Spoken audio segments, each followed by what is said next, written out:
Before we start today's roundtable, I want to give special thanks to Checkster, our group sponsor. Checkster has become well known in the recruiting industry by providing a platform that easily captures reference checks in the hiring process. I myself have been a customer of theirs for years. I use a reference checking tool for all of my new hires. However, Checkster has now released a new product suite called Insights. This new product suite is really what has excited me to have Checkster as the group sponsor. With Insights, the Checkster platform now covers employees from cradle to grave and not just reference checking, starting when they apply, going to offer, through onboarding, then covering their work at your company, and then to the end with exit interviews. It's an easy to use, easy to understand way of giving and getting feedback from your peers. Checkster's simple goal: to build more productive and passionate teams. Now, if this concept of getting insights from your peers regarding your work sounds familiar, it should, because that's the simple goal of this group: connecting, communicating, collaborating. Support me, support the group. Follow the link below, recruiting.org/Checkster. This will take you to a landing page to sign up for a quick demo. If you are just thinking about automating your reference checking process, it'll be well worth your time. But I encourage you to check out the full Insights suite. I'd love to find out if you feel the way I feel about it.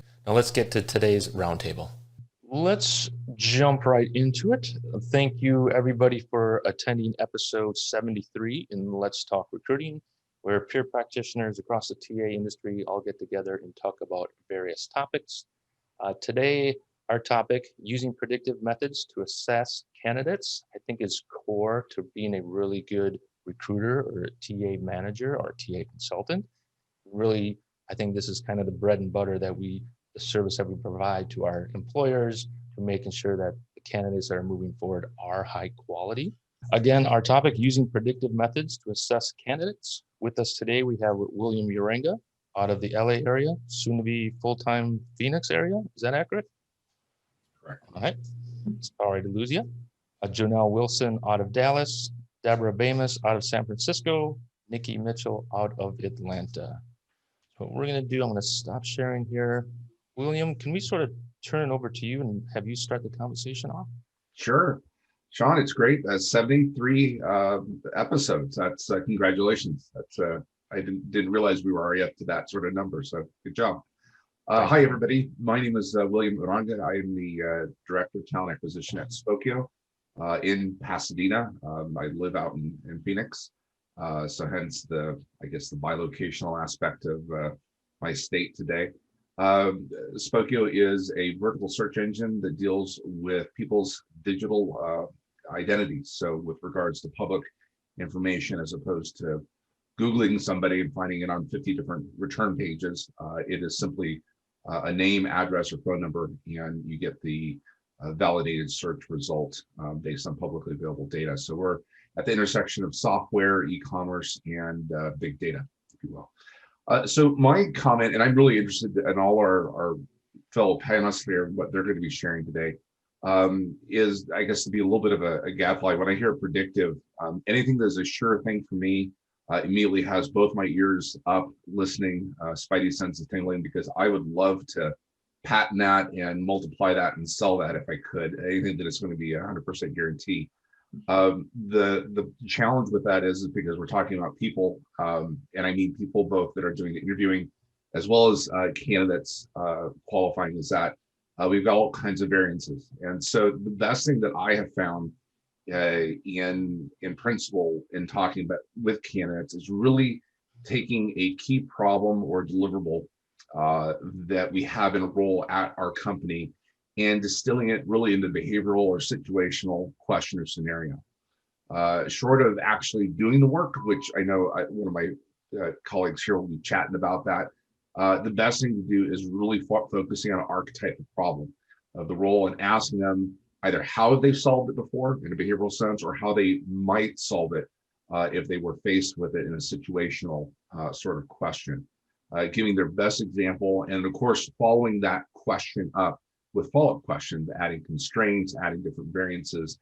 And the key thing with that is the more times you ask that question, the larger of the data set of responses you have. And within that spectrum, you get obviously bookends of awful answers, awesome answers, and everything in between. And you get to calibrate based on the level or amount of skill that you're looking for, a great way of sorting whether the person in front of you or on the phone or on the video is actually the best person to pick for that role. among other things, to cover, say, in a subsequent debrief or something like that. So it's just simply consistent and good work in asking those good questions. William, kind of focusing in on the words used, various ways and consistency. So you're talking about taking the job role and being consistent with every applicant that comes through for that specific opening or that job family, or I guess what I'm trying to get to is how are you ensuring across your recruiting team and then to the hiring team that consistency? Sure. So there's a couple things that we do. One, we do provide interview training. I won't get into some of the methodologies. It looks like my colleagues are going to talk about some of that, so I don't want to steal any of their thunder. But practicing, covering the same sort of consistent practices of how we approach developing questions, how we want the experience to go and so forth is covered in interview training. We do that. We just kicked that off this year, which was super helpful. We'll probably do it once a quarter for new people that are either new to Spokio or new to interviewing or being a hiring manager. And then the other thing we do is we use Confluence as our intranet, and our recruiting team particularly captures the interview lineup of how we vet for a particular role so that we are consistent. So we have documentation on what's the first screen, what are the questions the recruiter's going to ask in that first screen, the technical screen, and even the on-site. We capture not only the focus areas, so people understand the subject matter that they're covering. Usually it's because they're a specialist in that area somehow, or they've done it themselves, or work with people that have. And then they also put down their questions. And so it's right out there in the open. People can critique it, the questions, and they also know not to duplicate it or cover the same sort of questions that other people are asking, unless it's from a different perspective. Like you could ask somebody about a project from a marketing perspective or from an engineering perspective. I would expect those questions to be different, but they would have different objectives of what they're trying to cover from a focus area. So can I ask, William, do you build out these questions into feedback forms within your applicant tracking system then that everyone has access to read? Yes and no. Yes, we do capture both the questions and the answers given, the summary of the answers. Will be certainly clear on that. We're not that fast of typists, I suppose, but we do capture that, and it does get submitted in our ATS. So yes, everybody can see that, everybody else's feedback, not until they submit their own feedback though. We try to avoid the prejudicing for that, but we do expect people to read everybody's feedback, and then we have what we call a debrief meeting, which we talk about the answers and so forth. So that's how we capture it. We're getting to the point where we will have cards built out that will have the questions already loaded in, so it'll make it even easier for the interviewer just to type in the answers for the questions they have. That's a time-consuming but important step that we haven't taken yet. And William, do you also do this for every level position, mailroom to boardroom, or do you do this for a specific level? No, every position. It's there's a lot of, if you saw the index of all the positions we have, it's one of the first things that we, besides the job description or role description, that is the first thing the hiring manager has to complete. Sometimes we have to do a little bit of a gadfly to push them along, but it saves a lot of time rather than having people arguing about what they saw in the room with the candidate during the debrief. It just gets everything cleared up. We have a calibration meeting after we meet with the hiring manager, which includes all of the interview team members, to talk about those focus areas and make sure people are aligned on the focus areas before and the role before they go out and develop the questions. So we try to equip them a little bit before we say, yeah, just come up with your own questions, whatever. But we do critique the questions as well. And do you use the same interview team from role to role? That way you get a real good apples to apples comparison instead of switching up your interviewers within a position? Another good question. Yes and no. Yes, we do. If you're talking about the same position, if I have an SDET and I have another SDET, yes, we'd use the same team. Sometimes we have so many positions that we have people on multiple interview teams, and therefore we've picked up a rotational basis, which it could be, for example, 2 marketing people that come in and we calibrate on this position that they're both going to be part of, but it could be either one that could be doing it, but they're asking the same questions, but it could be one or two people depending upon scheduling, which is why we have maybe additional people in the rotation in that case. But yes, we're trying to make it consistent as a result. So, but would you say that proper training across all the leaders who might be involved at any one point in time would ensure consistency? That way you should be able to plug and play anybody into those interview roles. Yes. I wish there wasn't even training or needed, but we need to, because people, as you know, people are people. They have different experiences. Some are awesome prior to Spokio. Some of them, I have no idea where they picked up that habit or their favorite question and so forth. So we try to do a little bit of conforming and constructive criticism in the right way. Yeah. Yeah, that's sort of one of my questions, just in general about here. Okay, the recruiters develop this expertise in interviewing people and how to do it. Then does that learning get passed on to the hiring managers who, let's say, they only hire 2 or 3 people a year? Do they really have that expertise? And then William and I were talking before we started about how this company is going 100% remote, which a lot of people are, or a large portion. So I'm like, oh, how are you going to maintain training? Are you going to do training all over Zoom, I guess? Then how are you going to ensure that training, that passing along? I think that's a challenge companies just in general are going to be having to take head on, about passing along that training and expertise in a remote community. And just with recruiters working so remote, maintaining that consistency through it. I think, William, with your piece about using a tool to track that and to engage, to keep that along, I think is sort of a big step in the right direction. Yeah, and I'm sure my colleagues have probably found this true in their own walks and their career arcs, that the folks that you just can't get away from coaching, which is more one-on-one stuff, and equipping my recruiters to do that coaching is probably the next time where I sink most of my time into getting them up and running. You hear what they just said, which indicates they're heading off the reservation, if you will. So you need to, with a smile, help them come back and understand why we need to stick with this best practice and so forth. So lots of long hours to do that, but if we all successfully replicate ourselves just into our recruiters, man, that goes a long way. So do you have a scoring when your people are talking to candidates? Like, is it a 1 through 5, a 1 through 10? Is there any scoring at all? Like, they have to achieve a 3.5 out of 4. So yeah, so obviously every company has a different thought pattern. Ours is, we really have kept the feedback form simple. Your questions, the summary of your answers, and then an overall summary score. It used to be numeric. We actually moved to a different platform which does thumbs up or thumbs down. So we have +1, +2. +2 means they are resetting the bar for this role. I mean, we thought we were looking for great. This just redefines it in another way. 1 is great hire. -1 is they're not right for this role, either because of the level or they're better for some other role, but they could still fit within Spokio.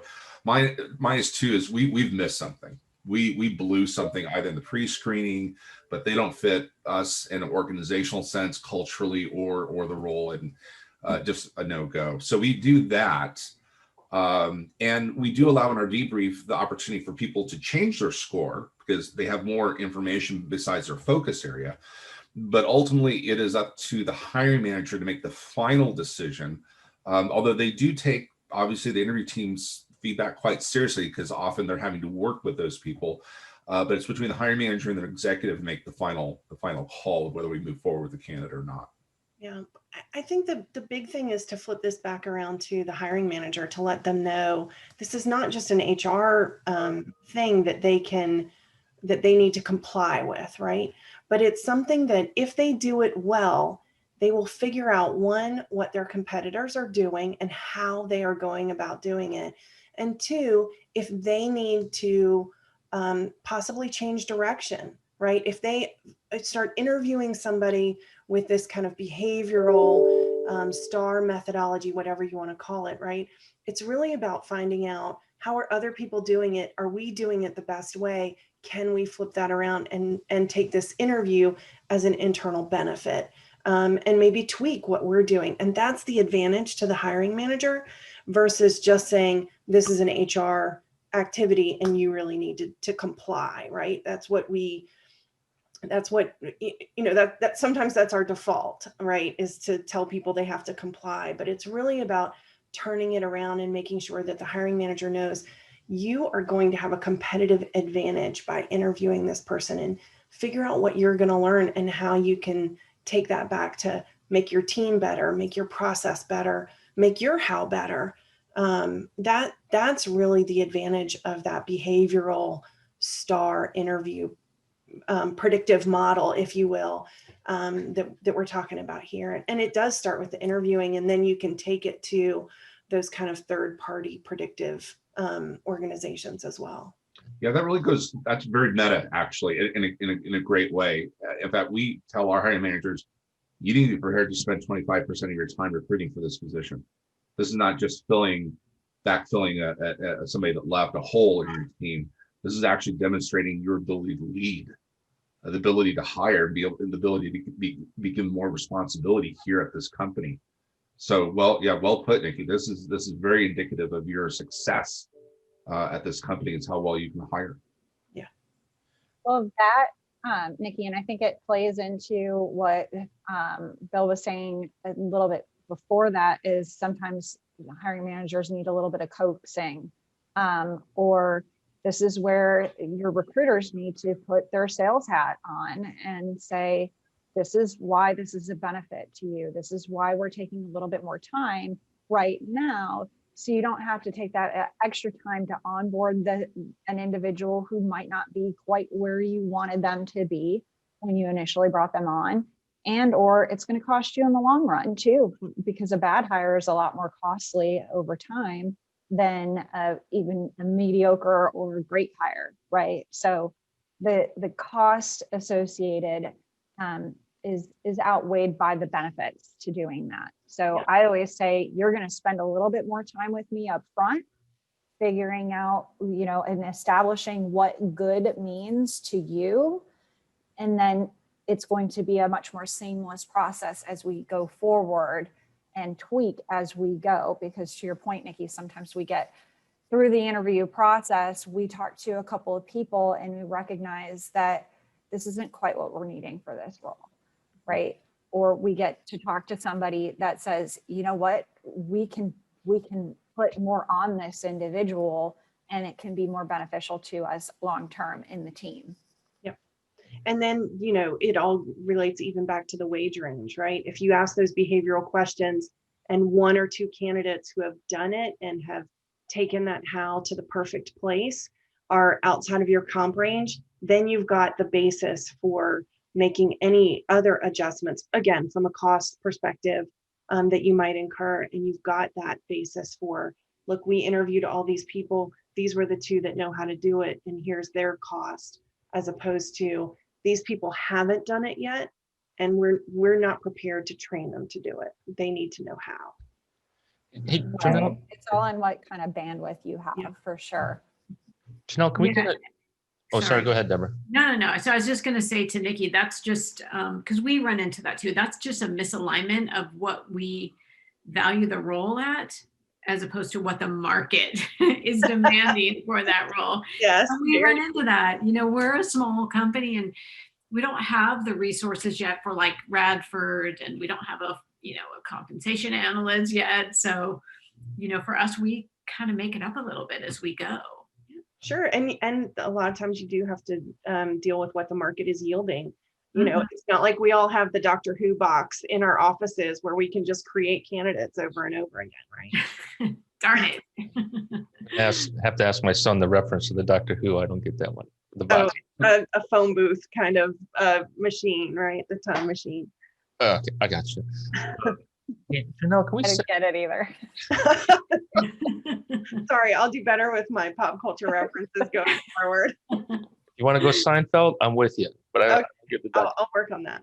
Right. Janelle, let's sort of jump over to you and to your item that you had. So I totally agree, Bill. When we deal with our industry, we're dealing with people, and we've got all the emotions and factors and external factors, including people that they interact with and their spouses, whatnot, that can help with their decision making.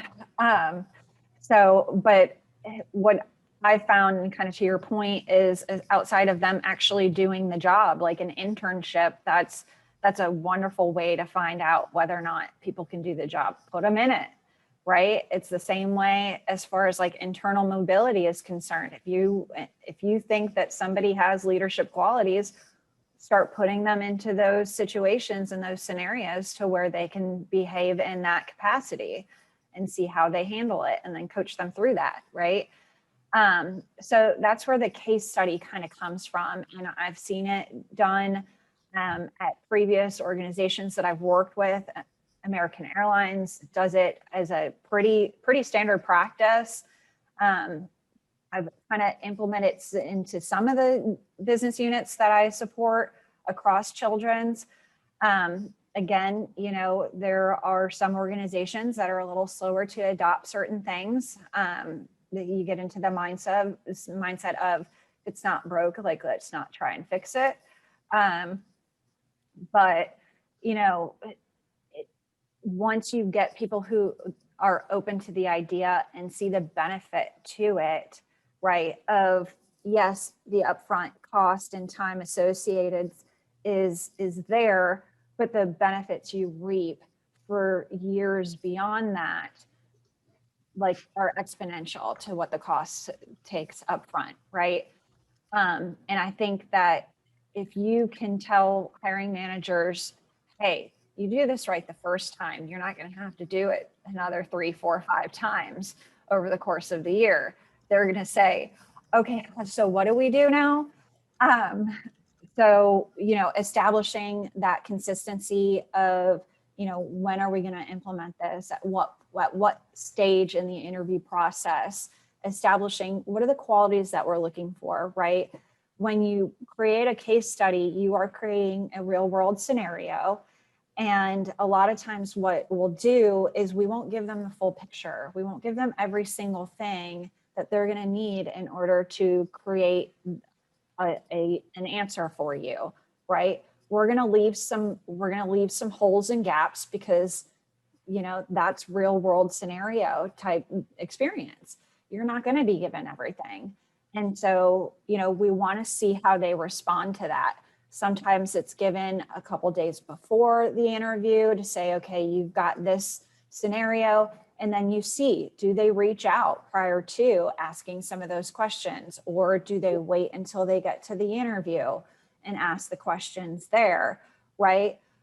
You can also do it where you give it to them in the interview. You have somebody sit with them if they have any questions, and then you say, okay, you've got, a day or so to complete the final product, right? And always, of course, establishing how you want that timeline to go and what qualities you want to consider and suss out during this process, right?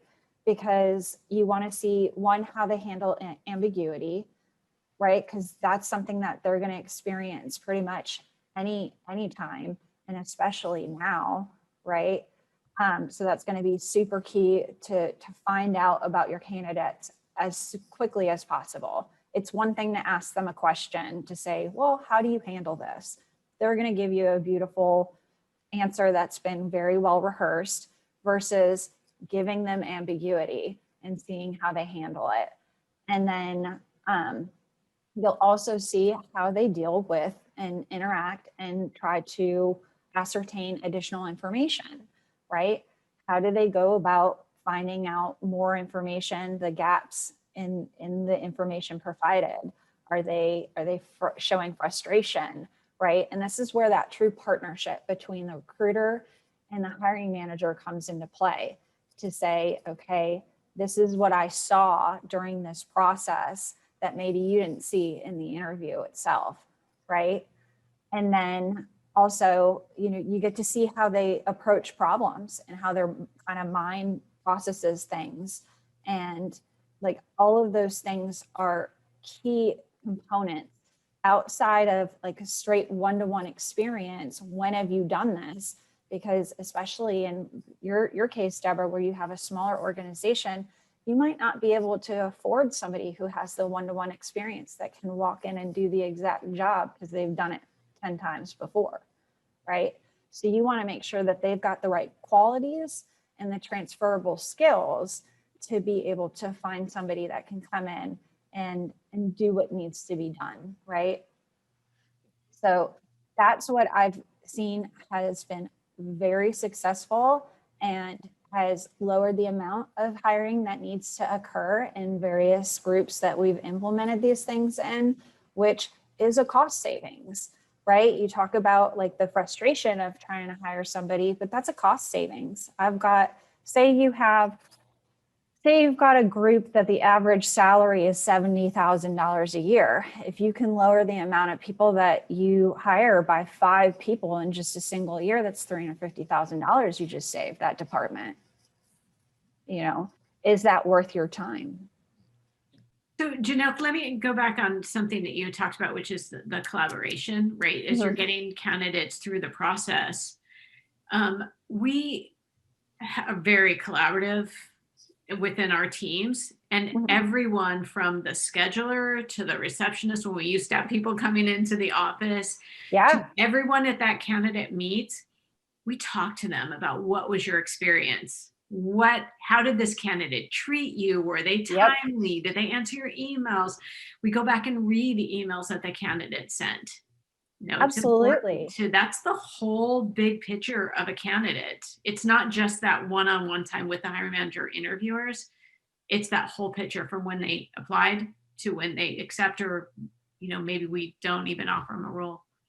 Totally agree. And when I was on the agency side, first starting out as a recruiter, and I'd prep my candidates, I'd let them know, you are being assessed from the moment your car enters that parking lot.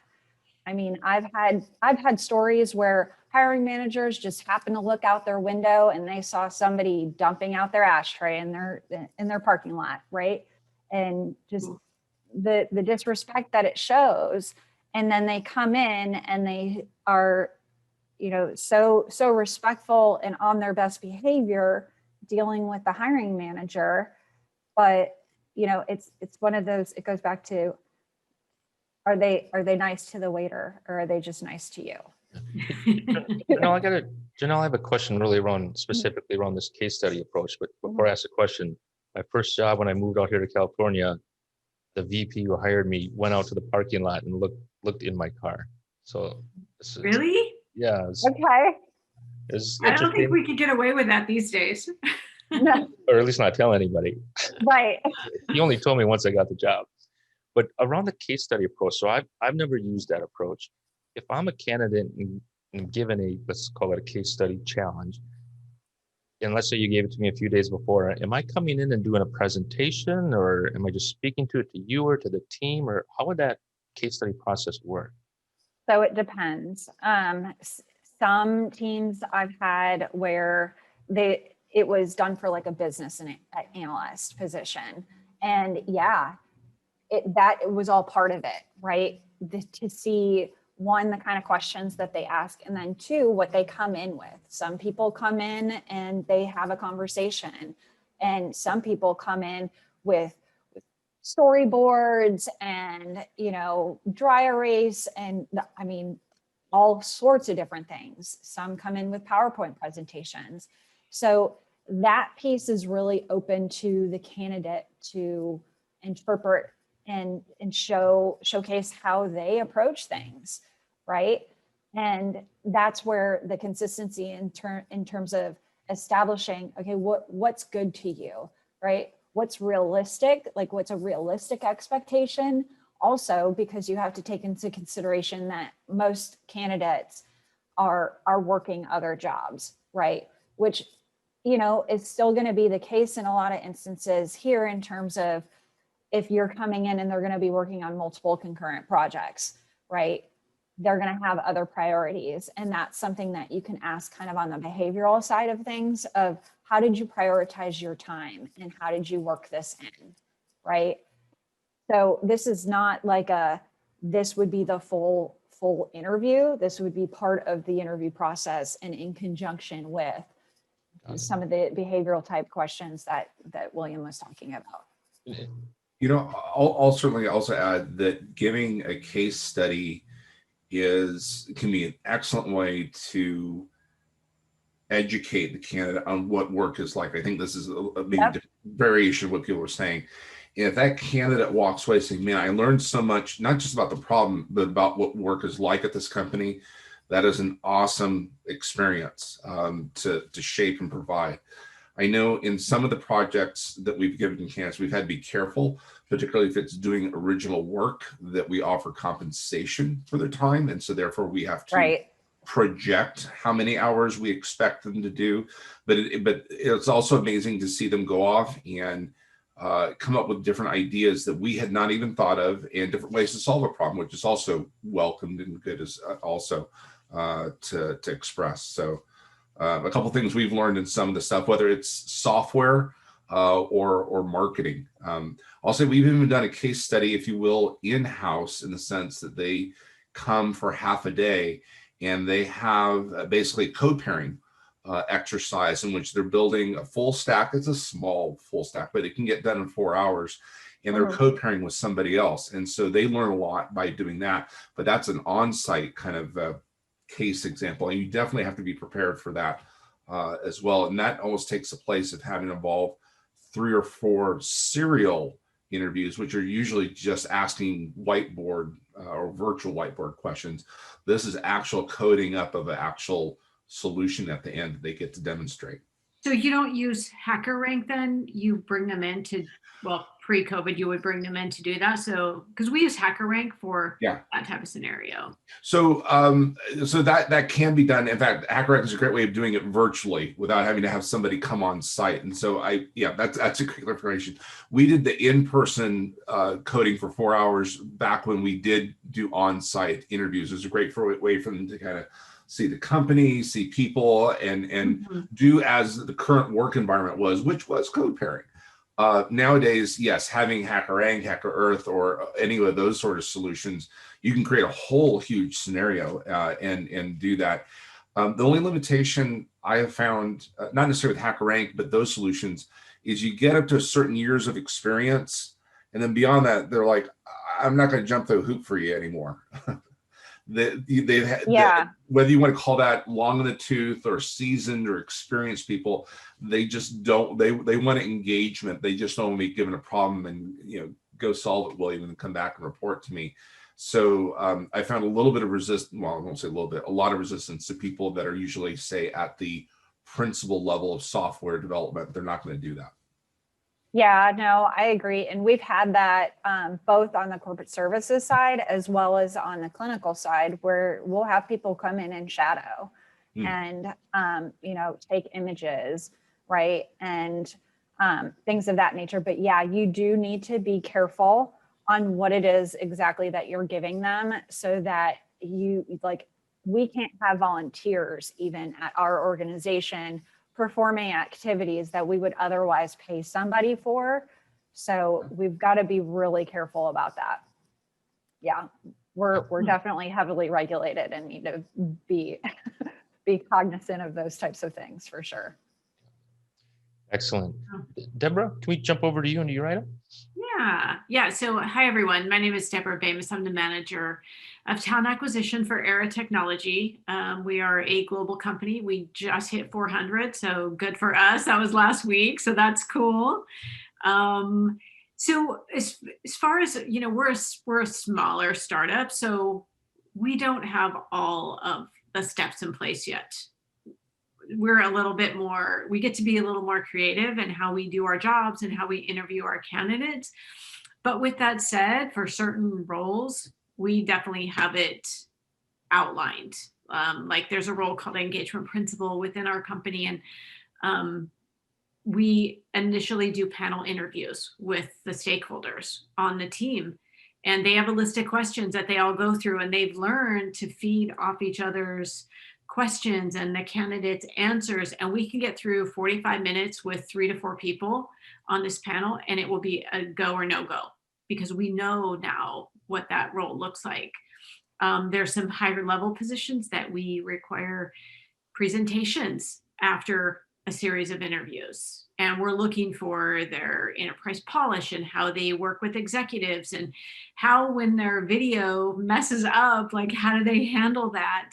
There's a lot of little things that we look for. Like if they can't share their presentation with us, do they get frustrated, or are they just rolling with it? Are they filling the time, the gap with something else? And all that for us is predictive, because we've been hiring these roles for a couple of years, and we know what that profile looks like when we get them on a video. And then there are other ones that we use hacker ranks for. But at the end of the day, it all comes down to, starting with the recruiting team when they interview them and asking the why questions over and over. But why? And then further, well, okay, why did you make that decision? Okay, and then what happened? And keep digging and digging, because you're going to ask why or what happened a few times on the same topic, and you're actually going to get to the true answer, instead of that super rehearsed interview, this is what I always say answer. I wish there was a magic bullet so we could look at a candidate and just say this is the person based on their resume, but we all know that that's not the truth, right? So sorry, I have a question on that. When you talk about asking them the why, and then what happened, and I go back to kind of Nikki referencing the STAR method. So do you also take into consideration you having to kind of dig for that answer or that why, or then what happened, rather than having been prepared with this was the situation, this was the thought process, action, and results? So we do the STAR method. Okay. Well, it actually depends on the role. Sometimes it's not applicable to us, but yes, I like the STAR method as well. But even with that, you still have to ask why. The situation is pretty cut and dried, right? In a task, the action, why? Why'd you take that action? Why didn't you take this action? Why'd you do that? Here's the result. Why was that? If you would have done a different action, would your result have been different? And at the end of it, assess what would you have done differently with that? Knowing what the outcome was, what would you have done differently? Would you have done anything differently? And that's actually part of our presentations for a couple roles, like knowing what you know now, because we have them present on a situation and an action they took, and knowing what you know now, what would you do differently? If this was something that they did a year ago, because we want some real life examples without, portraying anything confidential that they shouldn't tell us. Deborah, the STAR method, can you define what you mean by STAR, just so everybody's on the same page? It's situation, task, action, and result. Do you use that as like a predictive assessment? And William, I know I use predictive, or maybe behavioral assessment. Are you using that across all job roles in a consistent way, or how are you doing that across the board? Not as much as I want. I'm working on rolling out some interview training globally for the team. It's on the product roadmap to get it done. Because like you, William, I want to do quarterly trainings with everyone in the company, all new joiners. Everyone should get interview training. It's something we're working towards. I've done it at other companies, and it's really successful. When we talk about training and teaching the hiring managers about these methods, does anybody look at the time that they had training or came on board to the first time that they actually had a new rec? At one place we worked at, we would look at it. Here's a hiring manager who's relatively new to the company. This is their first go around for hiring here. They kind of get special attention to make sure, from like the L&D team. Do you ever look at, well, how much hiring as this hiring manager has when it comes to getting your attention for the rec that they just submitted? I think for us all the time, especially new people coming into the company, if they're being hired as a manager or lead, they're going to walk into an open rec or a dozen of them. And so, yeah, there's that conversation. Okay, what are you used to? How are you used to doing it? Great. Here's the arrow way. Here's the way that we do it. And let's find a happy medium between us. Kind of, Yeah, so we include a piece in new leadership orientation. We do include a piece of recruiting in there, but it is minimal for the hiring managers who are walking into a position where they're not going to do a lot of hiring, or it's probably going to be a while. So that does fall a bit to the recruiters on an individual level to ask that question when they first meet with them, to say, okay, so how much interviewing have you done? What's your experience been? What's your experience been here or previously, or what have you? Like, what are your feelings around it? Because some managers love it. Some of them can't stand it. They're like, just tell me what to do. I'll do it. Great. Okay. Like, make this as seamless and painless as possible for me. Others, they're like, I got this. I love it. And they do, you know, and they're great to work with. But yeah, it's not something that we actively like look into from like a timing perspective, but it is something that we're cognizant of. Yeah, I'd say probably the biggest thing that we found in delivering the training was the curiosity of building good questions, how to ask good questions. And so that has been, in fact, if anything, we made this an overview workshop since it was the first one. And we got hammered saying we need more time on how to build questions. And of course, you have every function that has all kinds of different topics to include, and it's really hard to dive into each of those. So I know kind of maybe for a 200 series, we're going to go into asking STAR questions, STAR methodology, which we use, not just looking for STAR answers, because sometimes people just ask a great question and let the candidate get away with murder on the answer by saying we or giving incomplete answers. And that's why you have to ask the what, the where, the why as follow-up to that to make sure you get a complete answer.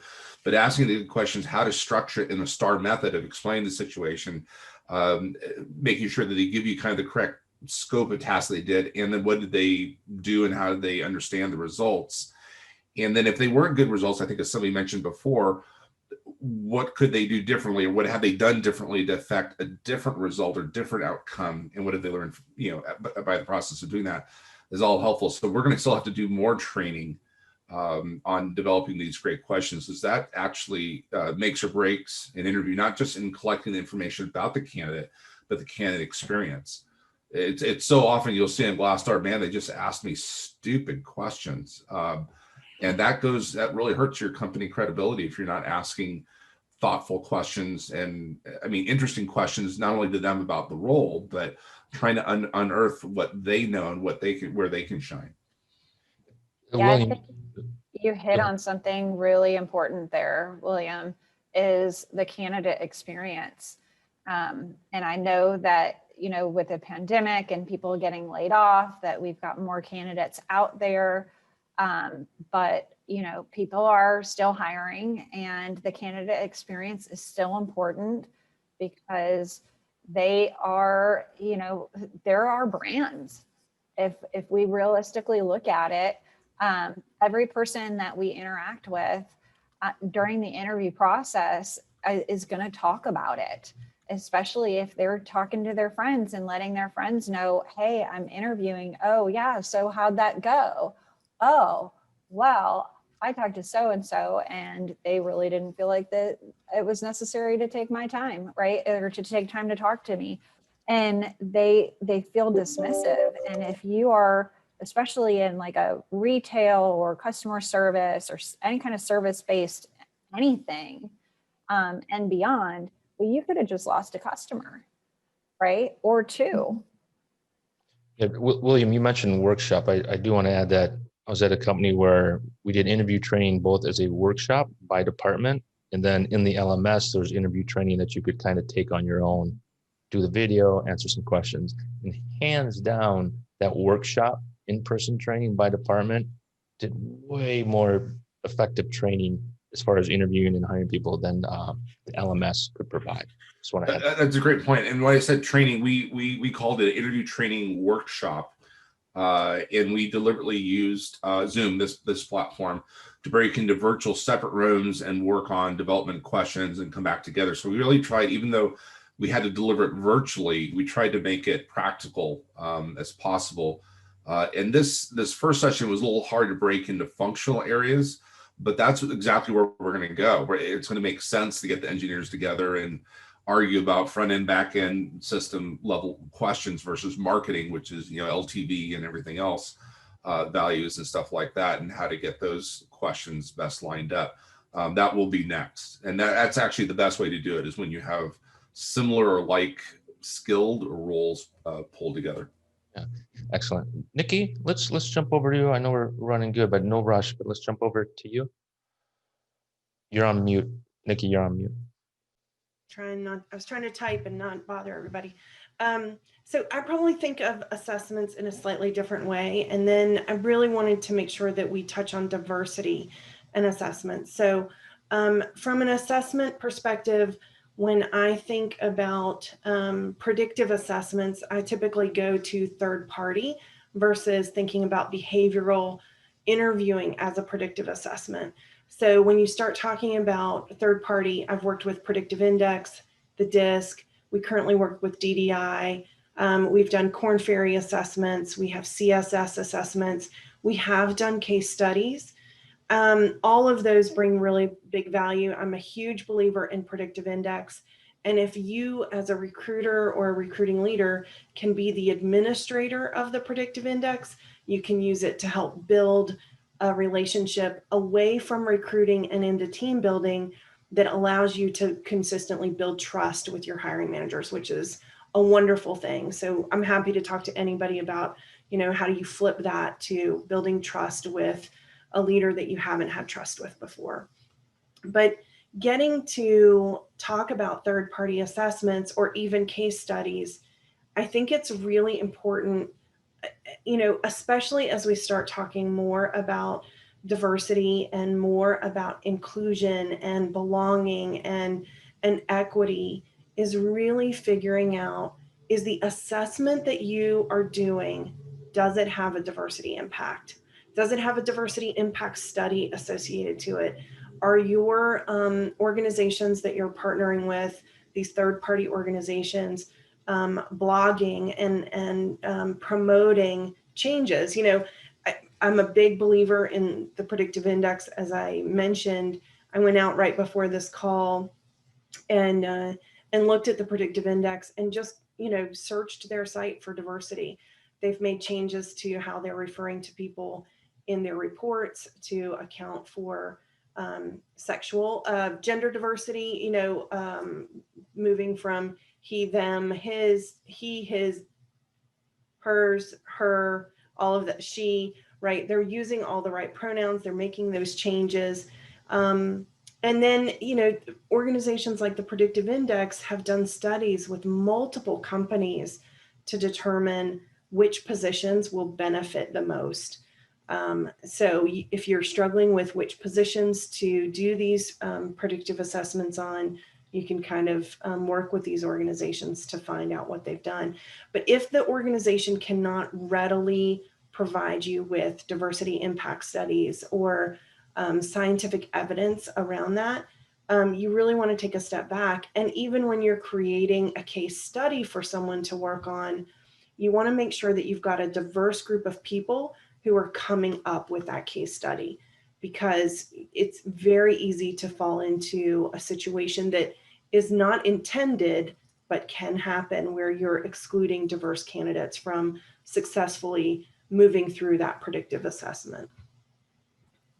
I think you bring up obviously a very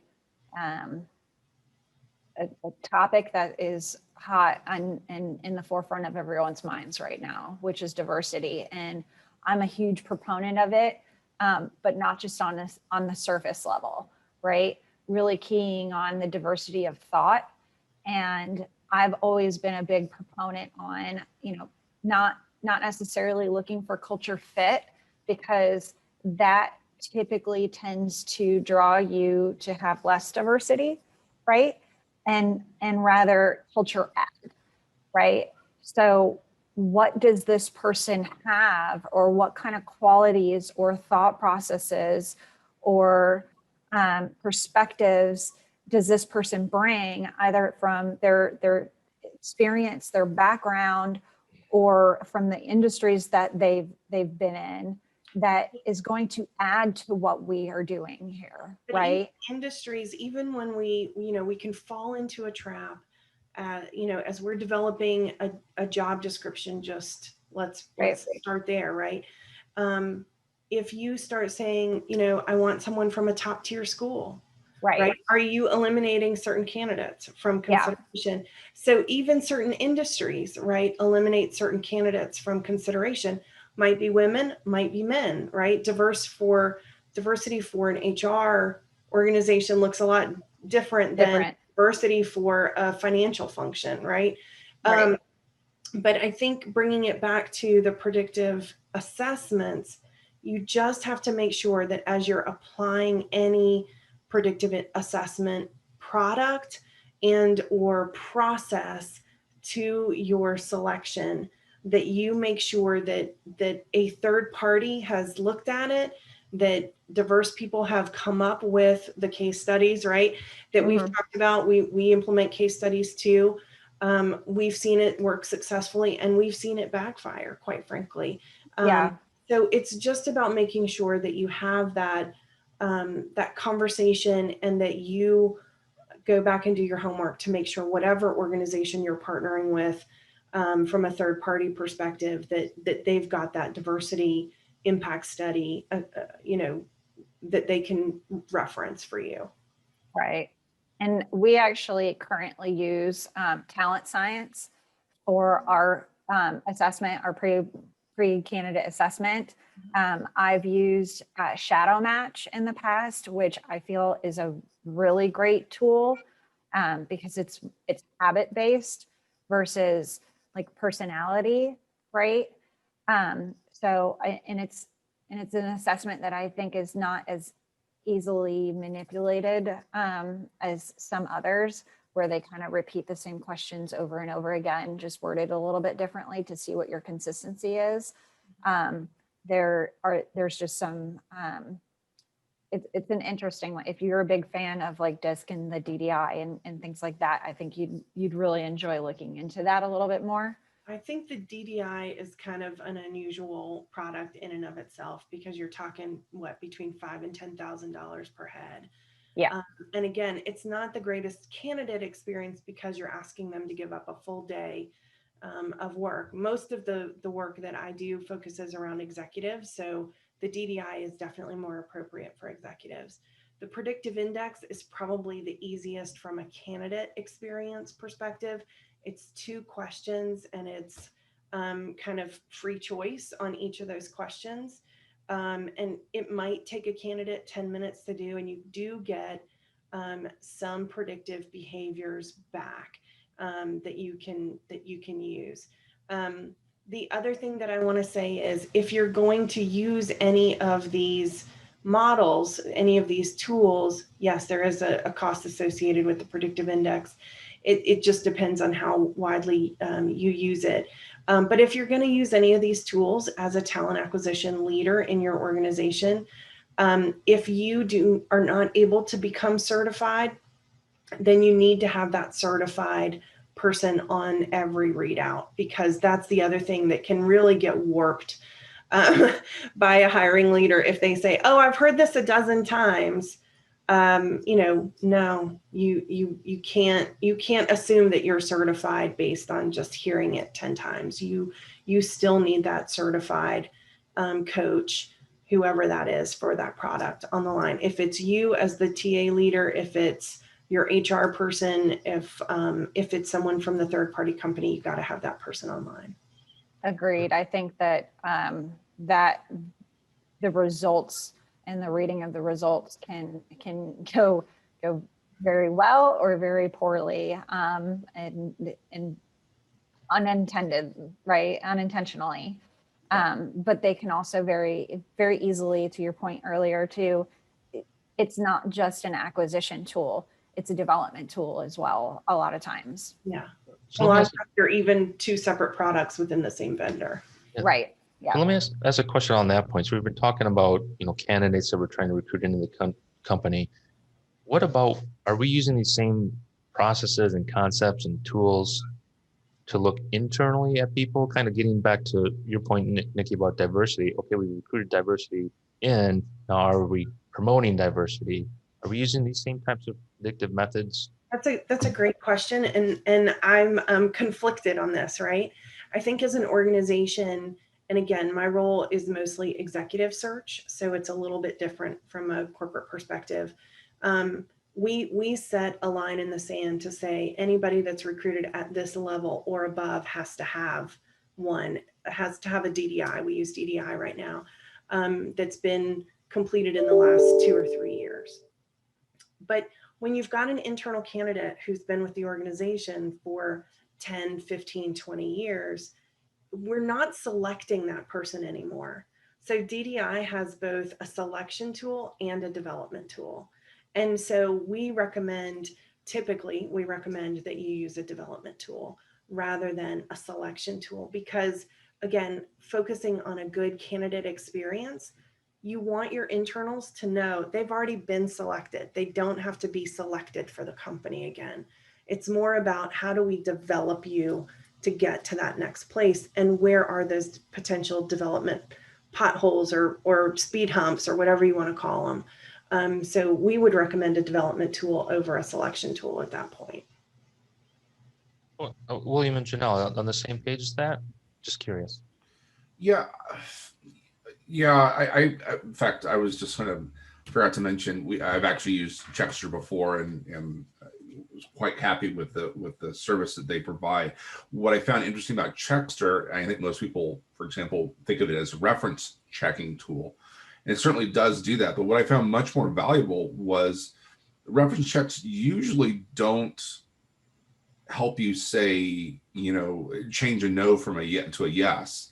It could maybe go from a yes to no, but even that's rare. What I've actually found was most helpful is actually gives you insight on the person. And we actually use it as a way in prior companies as a way to help the hiring managers start coaching and working with the person they're going to pick going forward. Insights, what motivates them, how do they best learn and stuff like that. That's super helpful. So to what was being said earlier by Nikki, how to help and develop a person is equally important, particularly if you start doing it from day one. You start getting a better result. It turns into micro coaching sessions as opposed to big review in which you have it out about how they didn't do something correctly 2-3 months ago, which is not the way to do it, as we I think we know in HR. But if we set that up for this is a part of way to help develop success, then I think those tools are awesome, and we should be looking and embracing those as much as possible. So to answer your question, Sean, our internal mobility and our succession planning probably isn't as mature as we would hope it would be. That is something that is set to be a focus for us in 2021. And while I agree with Nikki's sentiment of they've already been chosen for the company, absolutely. And, the intention should be to fully understand where they want to go within the organization once they're there, right? And to coach them to that point. However, there still needs to be that interview process, right? Unfortunately, if we didn't have that process in place, the managers would run wild. No, but in a lot of organizations, and unfortunately, even in our own, we do have if it were left unpoliced, it would allow for movement that people were not in compliance with, right? because they felt like they had the skills needed for the role, but they didn't necessarily meet the minimum requirements of the job description, which, going back to, we are a heavily regulated organization. And even if someone were to come in and audit us on the corporate services side of, and look at that person's file, that's going to be a problem for us. And that's going to put the organization at risk. So we do need to put some parameters in place, not to say you don't belong here or you don't belong in this position, but we do have certain processes that we need to adhere to in order to get you there. Now, here are here's the learning tools, here's the career pathing, like here are all the tools in which you can get there and prepare yourself for that process. But we do need to have a process in place. Excellent. We just don't have that flexibility. Got it. Excellent. Hey, we just over an hour. Great conversation. We lost 2 panelists. I'll cut it off here. I don't want to go too long into people's time, but I thought this was a great conversation. I think we could keep going a while longer. William, I'll give you any final words or comments, and then I'll kind of call it a day. No, just that this is, seriously considering whether you call it a exercise or case study, there's certainly worth investing the time. There is a lot of time that needs to be put into developing it, qualifying, even testing it internally to get internal reads. We need to do. I know we did that a lot of software because we realized, hey, can even our people do this?